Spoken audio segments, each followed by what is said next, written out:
Alors ma lecture par rapport au professeur Dupont donc, qui m'a précédé, je vais bien sûr parler de l'environnement et de l'infertilité, mais ma lecture, elle sera plutôt du côté de l'épigénétique, parce que nous avons la chance maintenant d'avoir un outil à partir de l'épigénétique qui permet de mesurer l'impact de la nutrition, comme d'ailleurs l'impact des toxiques, comme l'impact d'un troisième effecteur majeur dans les pathologies, qui est le stress, bien sûr, psycho-émotionnel, et qui fait beaucoup de choses.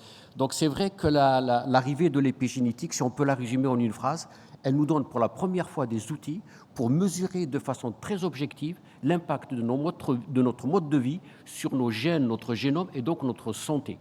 Et donc c'est un petit peu à travers cela que j'ai envie de vous parler. D'une part, et d'autre part, je vais commencer dans une première partie par parler des maladies chroniques au sens large, puisque l'infertilité en fait partie, mais vous verrez qu'elle a des ressemblances aussi avec d'autres maladies chroniques quand elle se met en place. Et puis ensuite, j'irai dans un peu plus de détails au niveau des signatures que l'on développe actuellement, aussi bien du côté diagnostic que de ces signatures épigénétiques qui sont en train de faire la connexion, le lien entre le diagnostic de la maladie et l'intervention, en particulier nutritionnelle. Je n'ai pas développé l'aspect toxico et l'aspect stress, mais il existe tout à fait. Voilà. Alors, je vais faire un très très bref rappel, comme je vous disais un petit peu, de façon globale. Et l'infertilité s'inscrit dans toutes les maladies chroniques, bien entendu, au sens large. Ce qu'on assiste au cours de ces dernières années, c'est qu'une augmentation très très très rapide de l'incidence de ces maladies et absolument sur toute la planète. Donc déjà, c'était l'indice que ça n'était pas que génétique, mais il y avait probablement quelque chose qui était lié à notre changement du mode de vie, bien entendu. Sur ce schéma, vous voyez que ce soit au niveau de la planète, au niveau des pays développés ou des pays en émergence, on a absolument le même problème et l'augmentation de ces pathologies. On peut en discuter. Juste un petit dessin ici, issu d'un travail de Skakebak, qui montre, y compris quand on regarde donc au niveau de la reproduction, on voit pratiquement que sur tous les continents, il y a une baisse, effectivement, dans ce domaine-là, dans cette activité-là. Y compris en Afrique, où on voit peut-être encore une certaine stabilité, en tout cas dans le Sub-Sahara, mais quand vous regardez les pays du Maghreb, et en particulier le Maroc, on voit effectivement qu'on est en train de descendre aussi. Alors, pourquoi l'arrivée de l'épigénétique? Parce que nous avons eu, à partir du XXe siècle, dans les années 2000-2003, d'énormes ruptures, tant sur le plan conceptuel que sur le plan méthodologique. Sur le plan conceptuel, on a très très vite vu, quand on a séquencé le génome, qu'il n'y avait pas de mutation, de gènes mutés qui correspondent absolument à toutes les maladies, et que notre génome est très très vite apparu plutôt comme un logiciel de base sur lequel venait pianoter notre environnement. Et donc, sur ce grand concept de rupture, il y a eu, bien entendu, une rupture de type technologique, c'est-à-dire qu'on a développé de la modélisation expérimentale, bioinformatique. Moi, j'ai fait partie un peu de ce courant dans la recherche.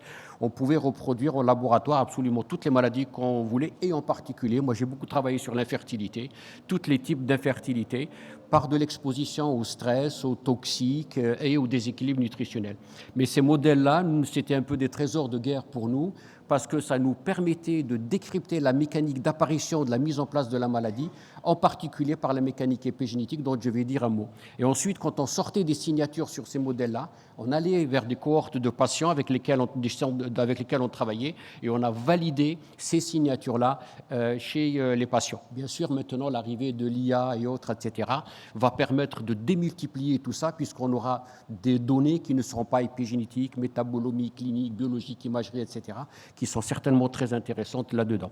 Alors, ces ruptures technologiques, là aussi, je voulais rajouter une chose, c'est qu'on a vite compris que cette mécanique-là épigénétique permettait de voir des choses très longtemps avant l'apparition de la clinique, des signes cliniques. Donc nous commencions à entrouvrir les yeux sur le côté réel et pratique d'une médecine prédictive et préventive dont je dirais un mot. Je vous disais donc sur la partie qu'est-ce que c'est que l'épigénétique? Juste très très rapidement, je suis chez les biologistes, donc je suis obligé de vous dire quelques mots. C'est de la modification, bien entendu, d'expression d'un gène. On a cru depuis toujours qu'un gène se modifiait dans son expression parce qu'il changeait dans sa séquence. En fait, non. Un gène peut modifier, bien entendu, son expression parce que son habillage simplement va changer. Son habillage, c'est ni plus ni moins que l'épigénétique. Trois façons de changer un peu cet habillage. Soit que vous allez mettre des méthyl je ne sais pas, il ne faut pas que je me trompe. Voilà, papa.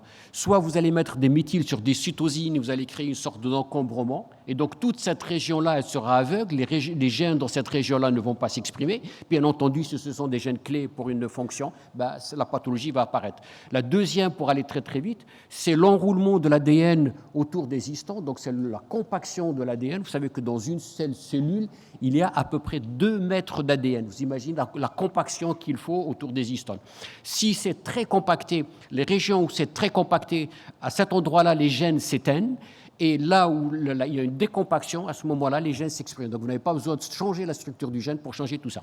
Et puis, une troisième façon de changer l'expression, en tout cas le niveau d'expression, par exemple, d'une protéine sans toucher à la séquence, c'est ce qu'on appelle les ARN non codants. Vous savez que nous faisons des ARN codants, c'est les ARN messagers, et il se trouve, là aussi, ça a été une surprise dans les années 2000, nous ne dépassons pas 3% de l'expression de notre génome pour les ARN messagers. Tout le reste, en tout cas en grande partie, était dans ce qu'on appelle des ARN non codants. Les ARN non codants, donc ce sont des ARN, il y a des petits inférieurs à 20 nucléotides ou longs supérieurs à 200 nucléotides qui vont simplement s'exprimer, mais ne se transforment jamais en protéines, d'où le terme de non-codant. Je vous dirai tout à l'heure à quoi ils servent, et je vais beaucoup présenter aujourd'hui de données autour de ces ARN non-codants, et vous verrez toute leur importance dans le diagnostic autour de l'infertilité, mais aussi la connexion qu'ils vont faire entre la nutrition, les toxiques et le stress, mais je parlerai plus de la nutrition, et la prise en charge dans certains cas d'infertilité, dont le professeur Dupont avait parlé tout à l'heure. Alors, en un mot, c'est quoi cette épigénétique? C'est une révolution parce qu'elle a changé la conception du monde vivant. Tout n'est pas prédéterminé comme on le pensait, donc écrit dans l'ADN, la génétique, mais en fait c'est notre mode de vie, donc on l'a dit tout à l'heure largement, le monde extérieur qui va contrôler nos gènes. Et on est passé en quelque sorte d'une sorte de fatalité où on ne pouvait rien à une sorte de responsabilité. Dernièrement, dans le mot responsabilité, un ami m'a appris qu'il y avait le mot réponse. Donc ça veut dire c'est la réponse que nous allons apporter, bien sûr. Alors, l'épigénétique aussi, et c'est là quelque chose de très important, elle est capable de mesurer avec ses signatures l'état de votre bonne santé comme l'état de passage à la maladie. Et donc, on a une nouvelle génération d'outils actuellement qui nous permettent d'entrer dans ce nouveau paradigme de la médecine que je vous disais, la médecine 4P, pour prédictive, préventive, personnalisée et participative. Et puis surtout, tout à l'heure, ça a été abordé aussi, c'est que l'épigénétique offre énormément d'espoir maintenant parce qu'on voit cette notion de réversibilité des pathologies. Donc on voit où les changements ont lieu et on sait qu'on peut les impacter, puisque c'est notre monde extérieur qui le fait, de manière soit à arrêter un processus, le ralentir, ou même l'inverser dans certaines situations. Je parle des maladies chroniques au sens très large. On peut, si vous êtes intéressé, on peut donner des exemples. Aujourd'hui, donc, c'est quoi une maladie ou chronique au sens large avec les infertilités? Il reste un peu de génétique, bien sûr. On pense que c'est autour de 10%. Et surtout, le mode de vie dont on est en train de vous parler. Et ce mode de vie, il faut savoir quelque chose, très probablement, cette altération de mode de vie qui va donner ces maladies chroniques, y compris l'infertilité, probablement que l'histoire commence très très tôt. Parce que nous savons que dans la période des 1000 jours, il y a une fragilité de notre épigénome et il est très probable que l'impact de l'environnement à cette époque laisse des traces définitives pour les maladies. D'où s'il y a une zone où il faut protéger, j'allais dire c'est la zone préconceptionnelle, la période de grossesse et les 2 premières années de la vie. Bien sûr, les nutritions, les toxiques, on a parlé tout à l'heure, et le stress, tout ça est impacté via la mécanique épigénétique. Pardon, je voulais revenir en arrière, oui. Tout ça, donc, c'est un tronc commun qui va aller vers toutes les maladies, y compris l'infertilité. Vous allez avoir en gros 3 processus souvent qui sont à l'origine. Vous allez avoir une inflammation de bas grade qui se met en place lorsqu'il y a une altération du mode de vie. Deuxièmement, un vieillissement accéléré. Et il y a actuellement des algorithmes comme celui d'Horvath qui le mesure très très bien. Et puis une baisse de l'autophagie, je ne rentrerai pas dans le détail. Deuxième notion aussi qu'on a maintenant, il y a probablement, enfin certainement une transmission transgénérationnelle sur au moins 3 ou 4 générations. Alors, ce qui nous intéresse quand on est là, et pour résumer un peu les choses, c'est que toutes ces connaissances nous ont permis d'avoir un peu ce regard. Vous voyez ici la transition de la bonne santé vers la maladie. Vous voyez une période en gris, on est en bonne santé, ça bouge un petit peu, et puis vers le haut, en rouge, on passe à la maladie.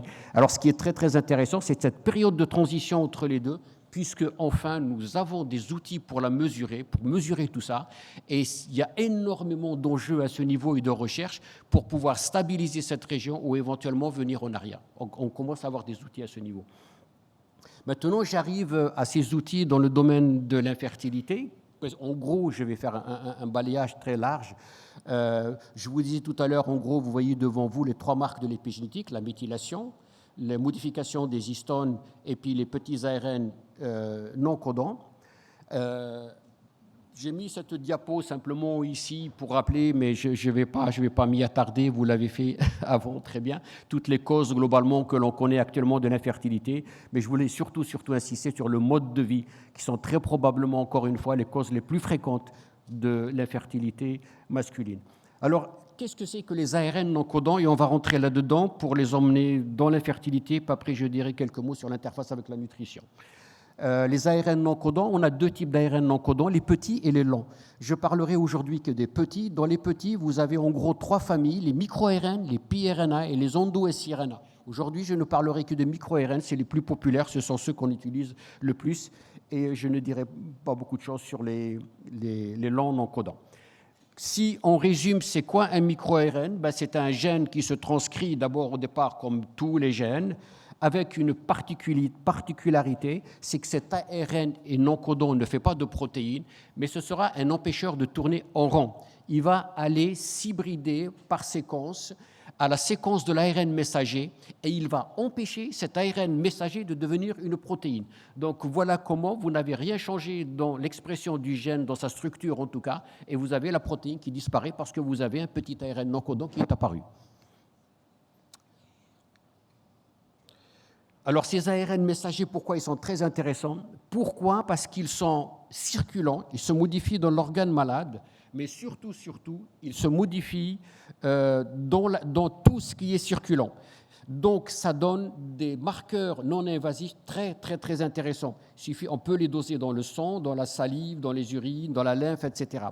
Et dans le plasma et le sérum, c'est là où on les mesure. De plus, il y a énormément de travaux à ce niveau. Donc on peut les isoler très facilement, je dirais un mot, donc ce n'est pas quelque chose de compliqué, les détecter facilement et ça en fait de très bons marqueurs. C'est des marqueurs dans le domaine du diagnostic simple, mais très intéressants dans le domaine du pronostic lorsqu'il y a des pathologies déjà en place, très intéressant ce que je vous disais dans le prédictif et y compris dans le theranostic aussi. Alors maintenant, parce que c'est difficile, il y a énormément de travaux quand vous faites en 2022 qui sont sortis sur les petits ARN non codants, c'est sûr, et la fertilité. Beaucoup du côté masculin, un peu moins encore du côté féminin. Mais du côté masculin, vous voyez, mais c'est juste un état de lieu que je vous ai mis ici, vous voyez au niveau du testicule et de la spermatogène et de l'épididyme. Vous avez eu toute la cartographie qui est faite maintenant au niveau des spermatogonies, des spermatocytes, spermatosides, etc. On en connaît tout, et au niveau même de la maturation épididymaire.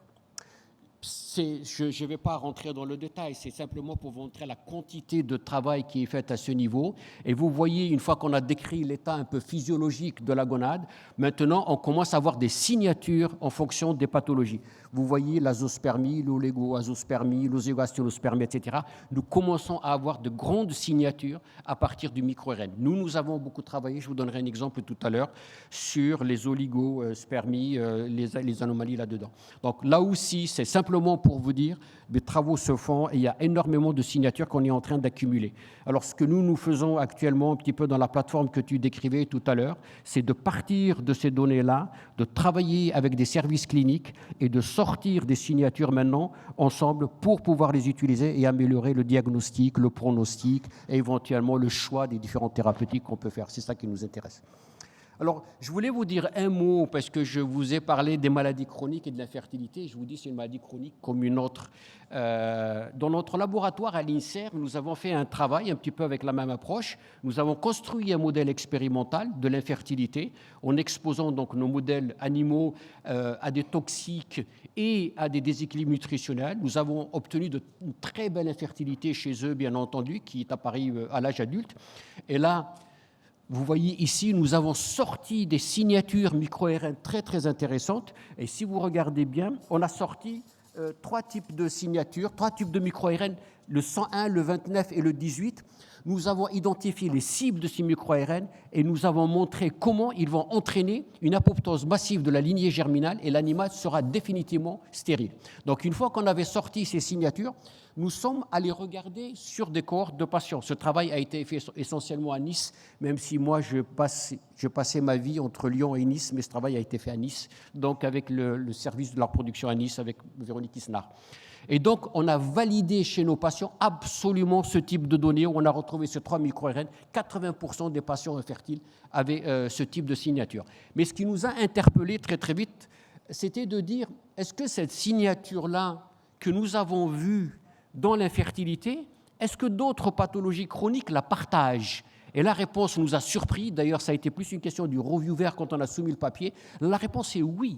Nous avons trouvé qu'un certain nombre de cancers, de maladies cardiovasculaires, métaboliques, ici, partagent cette signature. Et du coup, la question qui s'était posée très rapidement, est-ce que les patients infertiles que vous voyez, je m'adresse à mes collègues qui s'occupent de l'infertilité, est-ce que les patients infertiles que vous voyez sont-ils des patients prédisposés à développer plus tard, à partir de la cinquantaine, des maladies beaucoup plus graves comme le cancer et autres? Ont-ils une espérance de vie diminuée par rapport à d'autres? Et la réponse a été apportée, vous voyez ici, pour ceux qui connaissent ces travaux de Heisenberg, déjà en 2014, où il avait montré de façon très très claire, en revenant sur des banques de données de fécondation in vitro. C'est aux États-Unis, donc où il y avait je crois qu'il y avait près de 10 000 personnes sur cette étude-là, où il a montré de façon claire que l'espérance de vie était calquée sur le nombre de paramètres spermatiques altérés. C'est impressionnant. Donc plus les paramètres spermatiques étaient altérés, plus l'espérance de vie était diminuée. De façon encore plus précise, vous voyez ici que quand il y a une azospermie, regardez en rouge, la possibilité de développer un cancer à la jute est énorme. Donc on voit bien de façon très claire que l'infertilité, autour de la trentaine, quand on fait les bilans, peut être un marqueur prédictif très important pour les autres maladies chroniques. Vous voyez ici, donc, et pourquoi? Parce que les altérations surviennent très tôt pendant la vie fœtale, et vous voyez, ces altérations vont petit à petit nous amener à l'infertilité, puis à l'âge adulte, cette prédisposition aux maladies chroniques. Il faut que je me bouscule, parce que le temps passe. Ça, il nous regarde. Voilà, un mot, mais je ne vais pas rentrer dans le détail. Les mêmes travaux se font actuellement du côté de l'ovaire, bien entendu, et vous voyez qu'on a actuellement des marqueurs des micro-ARN dans la formation et le développement des ovaires, dans le processus de l'ovulation, à l'intérieur des marqueurs, à l'intérieur de l'ovocyte, à l'intérieur de la granulosa. Donc on a absolument tous ces marqueurs qui se mettent en place. De même, j'irai très vite là aussi, c'est juste pour vous montrer qu'il y a des travaux. Quand on prend les deux grosses pathologies, les ovaires polykystiques ou l'insuffisance ovarienne précoce, il y a énormément de signatures qui apparaissent. On sait exactement où ces micro-ARN tapent et on sait exactement l'étude qui a été faite. Et je continue, vous voyez là, c'est l'insuffisance ovarienne précoce. Vous voyez dans la FIV, c'est très intéressant aussi, on commence à avoir des marqueurs du bon pronostic ou du mauvais pronostic de la FIV. Et vous voyez par exemple ici, je n'irai pas plus loin, 3 micro-ARN qui semblent être clés dans le mauvais pronostic de la FIV, 372, le 645 et le 191. Voilà. Donc, de plus en plus de preuves existent actuellement sur les micro-ARN comme un élément du diagnostic. C'est facile à isoler, c'est facile à aller vers. On est dans la standardisation au niveau des analyses médicales.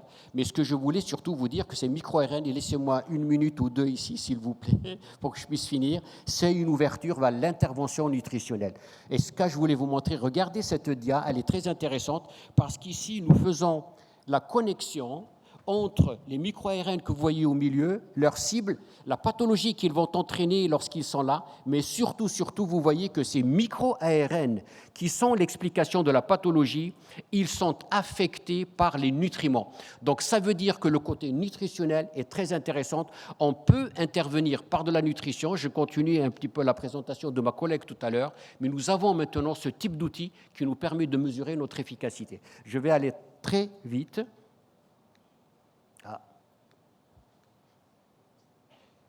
Ça ne passe pas?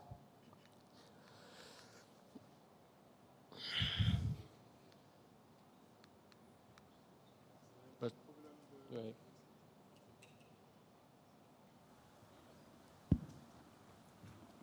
Il y a un petit souci. Sur le pointeur, s'il vous plaît. Voilà. C'est bon. Là, ça marche. Et vous voyez donc, pour la première fois, on est entré, je vais très vite, dans la conjonction maintenant entre les nutriments et notre ADN, et ce schéma, il le montre très très bien.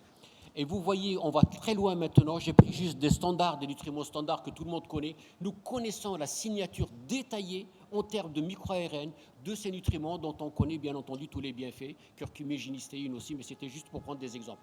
Un mot, on ne peut pas parler de nutrition actuellement sans parler de microbiote. Le microbiote est en train de prendre une dimension extraordinaire dont la prise en charge nutritionnelle absolument de toutes les pathologies et en particulier de l'infertilité. Je vais aller très très vite.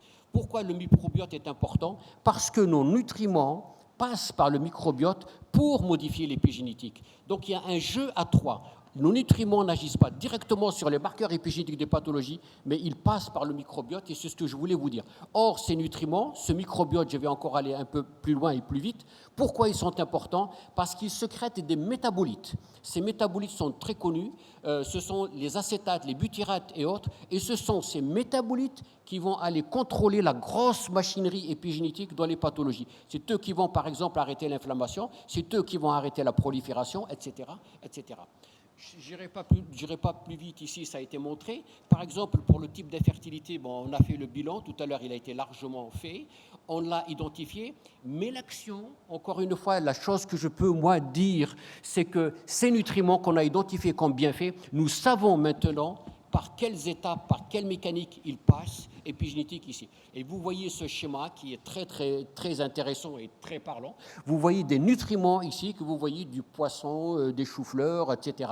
On connaît exactement sur quel appareil enzymatique de la méthylation il va agir et qu'est-ce qu'ils vont changer comme signature dans le sang. Donc quand on donne un nutriment, on sait exactement quelle est la signature qui va arriver derrière. Et ce que nous recherchons tous, vous le devinez, c'est qu'on voudrait que ce nutriment rencontre la signature de la maladie pour neutraliser la maladie, la ralentir ou bien améliorer le pronostic. Et c'est ça l'enjeu actuellement avec ces marqueurs épigénétiques.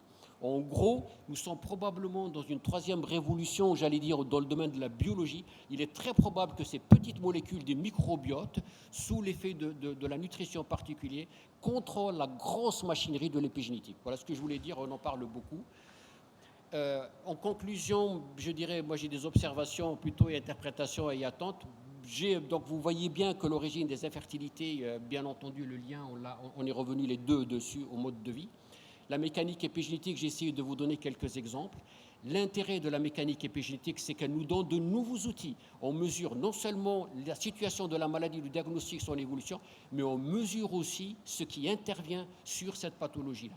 Et bien sûr, j'insiste beaucoup sur le lien nutrition de précision et microbiote. Nous ne pouvons plus parler de la nutrition sans parler du microbiote. Dans les années à venir, vous allez voir, on va doser les marqueurs du microbiote. Nous avons des éléments très intéressants. Nous avons même actuellement des marqueurs du microbiote prédictifs de ces maladies-là, et en particulier de l'infertilité. C'est certainement un tournant qui est en train de se jouer. Merci. Merci pour le retard.